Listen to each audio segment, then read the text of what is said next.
আসসালামু আলাইকুম বন্ধুরা, কেমন আছেন? আমিও ভালো আছি আলহামদুলিল্লাহ। তো এই যে মরিচ বাঙ্গাই নিয়ে আসলাম।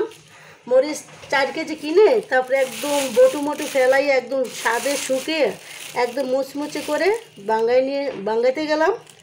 তখন ওই যে আপনার যেখানে আপনার হলুদ মরিচ মানে চাল ডাল ইত্যাদি ভাঙ্গায়, ওখানে মালিক বলতেছে কতটুকু মরিচ। তা আমি বললাম যে 4 কেজি বা 4 কেজিতে একটু কমও হইতে পারে, কারণ আমি তো শুকাইছি তারপর বটু মোটু ফেলাইছি। তো এই কথা বলো না, লোকটা কর্মচারী বলতেছে এই মাইপা নিয়ে বাঙ্গা মরিচা।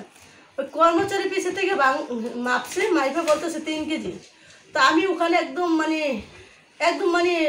হ্যাং হয়ে গেছে যে 3 কেজি মরিচ কী করে হয়? হয়তো আপনার বটু মোটু ফেলাইয়া আপনার হয়তো হইতে পারে, তো হাফ কেজি কম হইতে পারে, কিন্তু আপনার একবারেই 3 কেজি হয়ে যায়।